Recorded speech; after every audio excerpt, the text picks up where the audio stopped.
Dear students, today we will study about Mughal Empire. Babur established Mughal Empire in 1526 by defeating Afghan ruler of Lodi dynasty, Ibrahim Lodi, in the first battle of Panipat. Babur was a Turkish ruler. He was a Turkish Muslim of the clan of Timur. From the father side, he was descendant of Timur Lang, and he was also associated with the famous Changiz Khan. His mother was descendant of Changiz Khan. Babur, after the death of his father, Jahiruddin Muhammad Babur, ascended to the throne of Fargana, and from there he was invited to attack over Delhi. After winning the battle of Panipat, first battle of Panipat in 1526, Babur could not take rest, and he had to fight very soon in a span of 1 year with Rana Sanga of Mewar. Rana Sanga was a brave ruler, and the soldiers of Babur initially were reluctant to fight Rana Sanga, Rajput warriors. So Babur threw the glasses of wine. He broke the glasses of wine and inspired his soldiers in the name of jihad. Babur introduced in this fight took Lugnuma technique of West Asia. This was a wonderful technique, and he introduced cannons and gunpowder also in this battle. The battle took place in 1527 in Khanwa, 40 kilometers away from Agra. Babur, surprised with his strategy, Rajput soldiers, and won the war. After this war, Babur assumed the title of Ghazi. After a span of 1 year, Babur had to fight again with the Medini Roy of Chanderi, and in this battle also, Babur emerged victorious. Now only Afghans were remained in Hindustan to pose a challenge, to pose a threat to Babur, and Babur defeated Afghans also in the Battle of Gaggar in 1529. But after a span of 1 year, in 1530, Babur died. He was buried initially in Arambagh near Yamuna in Agra, but as per his wishes, later on he was buried in Kabul. After the death of Babur, Nuruddin Humayun became the emperor. As per the wishes of his father, Humayun divided the kingdom among his brothers. He gave Kabul and Kandahar to Kamran, Sambalpur to Askari, Mewat and Alwar to Hindal, and Badkhan to his cousin Suleiman. This way, Humayun, as a gentleman, divided the kingdom. He conquered Mewat, Malwa, and Gujarat, but very soon Sher Khan posed a challenge to Humayun, and Humayun went to give a lesson to Sher Khan. Sher Khan deceived Humayun. Sher Khan played a trick with Humayun, and both met in Chausa in 1539, and in this battle, Sher Khan defeated Humayun. Humayun had to escape from the battleground. Sher Khan assumed the title of Sher Shah and he became the emperor. But Humayun did not accept it. In 1540 again, Humayun came with his force and Sher Shah and Humayun both met in the Battle of Kannauj in 1540, and this was the decisive battle, and in this battle Humayun was again defeated by Sher Shah. Humayun took the asylum in Sindh in Amarkot. There he married with Hamida Banu Begum, Shia princess, and there they gave birth to Akbar also. After the birth of Akbar, Humayun went towards Persia, again reorganized army with the help of Persian king, came back again. Meanwhile, Sher Shah Suri had died. When he came back, Humayun conquered Kabul, Lahore, then Punjab, Sirhind, and posed the threat to Sikandar Sood, who was ruling there at that time. They both met. In 1555, Humayun defeated Sikandar Sood and regained the throne of Delhi. Within a span of 15 years, Humayun again ascended to the throne of Delhi. Unfortunately, during a day, he was stepping down from the library, and he fell down and he died.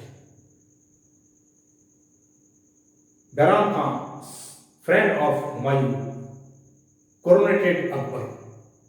But before we study Akbar, we would study about Sher Khan, Sher Shah Suri. Hasan Khan was a landlord of Bihar, and his son Farid Khan was very ambitious, very courageous person. Farid Khan established Sur dynasty, Sur Empire, and he became the emperor by defeating Humayun. After that, he conquered some other areas. His empire was very vast. In the west, from Kannauj to Assam in the east, in the north, from Himalaya to the Bay of Bengal in the south. Such was the great empire of Sher Shah Suri.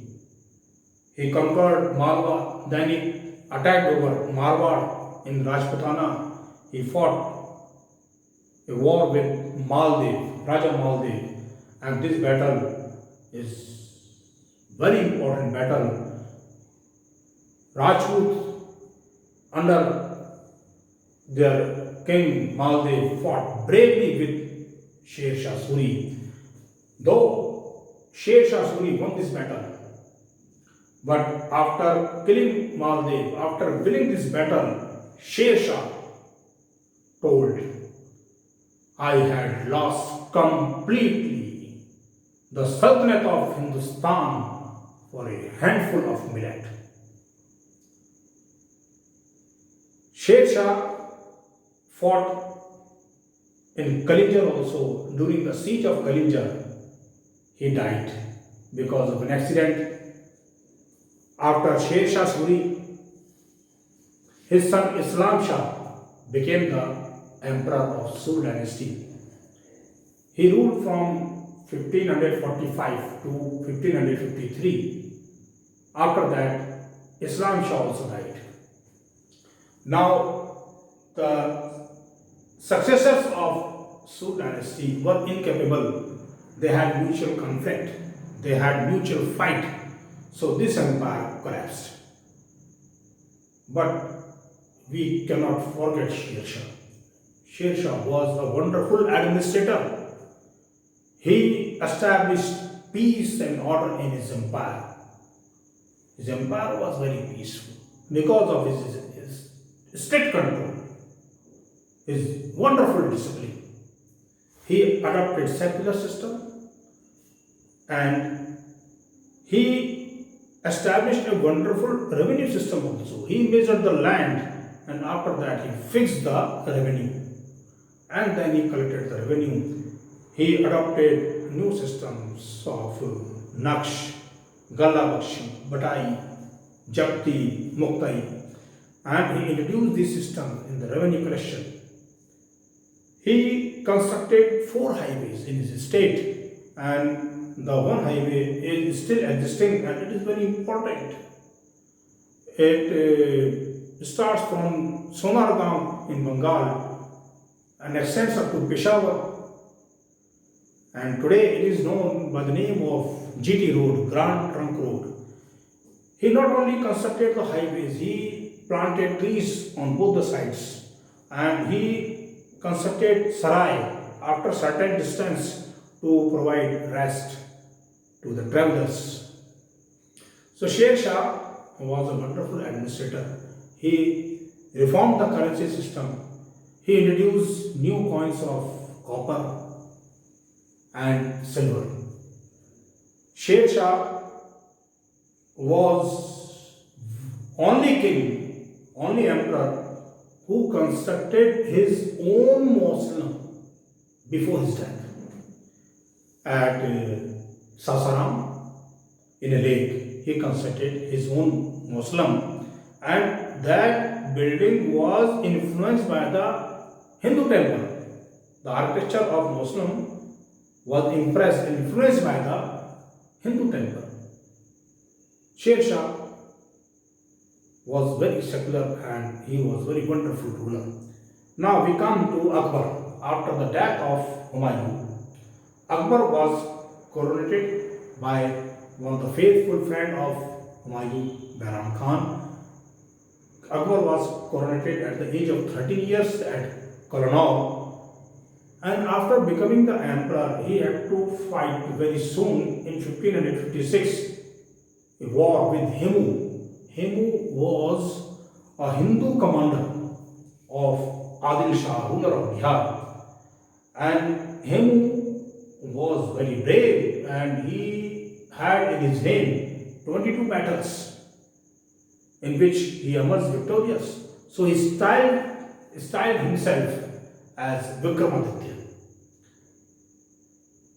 Hemu and Bahram Khan, as the representative of the Mughals, both met and fought in Panipat. This battle in the history is known as the Second Battle of Panipat, and this battle took place in 1556. In this battle, Bahram Khan and Akbar defeated him. And now the rule of Mughals became stronger in Hindustan. For a period of time, Akbar was under the control of Bahram Khan and the lady members, female members of his family. But after some time, he took the responsibility over his shoulders. Akbar then fought and conquered Chunar, Malwa. Then he defeated Surjan Singh of Savai Madhopur. He defeated Raja Ramchandra of Kalinjar. Kalinjar fort was handed over to him. He waged war against Gujarat. He defeated Muzaffar Shah. He defeated the Sultan of Bengal, Daud Khan, and he snatched Bengal from Daud Khan. He snatched Gujarat from Muzaffar Shah. He was handed over the forts of Bikaner and Marwar by their rulers. But there was one king who did not bow before Akbar, and that was Pratap, Maharana Pratap. Maharana Pratap of Mewar did not yield before the demands of Akbar. He posed a challenge, and the army of Mughals, jointly led by Asaf Khan and Man Singh, and the army of Maharana Pratap met at Haldighati near Jaipur. In this battle, though Maharaja Pratap was defeated, but Maharana Pratap did not accept the suzerainty, the paramountcy of Akbar. He did not accept the paramountcy of Mughals. When Mughals departed from the scene, Maharana Pratap nearly conquered all the forts except Chittorgarh, and that he could not win. And for that he was very sorry. He felt very sorry for that when he died in 1597 without winning Chittor. Meanwhile, Akbar strengthened his rule by conquering Kandahar, Kabul, Kashmir, Sindh, then Odisha, Khandesh. But he had to face again challenge at Ahmednagar. The ruler, Chand Bibi, did not yield before the Mughal army and she fought bravely. Though she died, but she posed a challenge before the Mughal army. In 1601, Akbar won Asirgarh, and that was the last victory of Akbar. After that, in the Yusuf Jai invasion, his friend Birbal died. Then Salim, his son, created problems for him, and in a revolt, Abul Fazl was killed by Salim. All these things posed were not good for Akbar. He felt very bad and he became ill. Last days of Akbar were not good, and he was suffering from illness and he succumbed to his illness. He died in 1605. Now we will discuss some policies of Akbar. Akbar was a secular person. He knew that if he wanted to make an stable and durable empire, a strong empire, then he had to take the support of the alliance. So he very intelligently took the support of the martial race of the alliance, that was of Rajputs.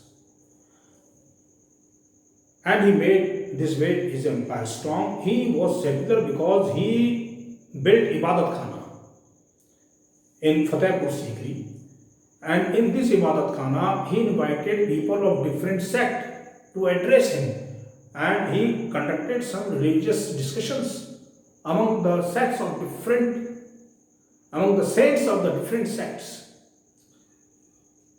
He established a new religion also, Deen-e-Ilahi.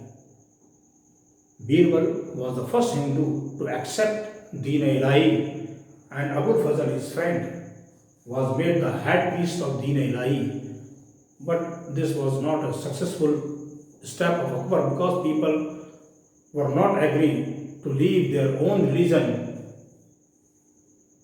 Akbar in 1583 introduced Ilahi era.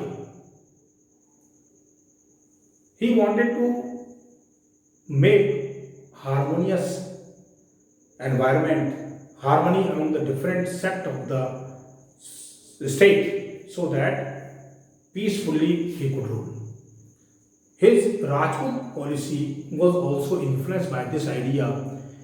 He established matrimonial relations with the Rajputs, and those Rajputs who accepted his proposal were given high posts in his empire. The first were the Kachhawa rulers of Amer. They gave their daughter to Akbar and established such relations. After that, other rulers of Rajputana, Baswara, Pratapgarh, these rulers also established such type of relations, and those rulers who did not accept this proposal and those who did not be friended with the Mughals, Akbar waged war against such rulers. So this was the Rajput policy to make the empire strong and formidable. Akbar was secular because he abolished jizya, which was a religious tax charged from the Hindus. So, this all about today, and in the next class we will study from Jahangir onwards. Bye.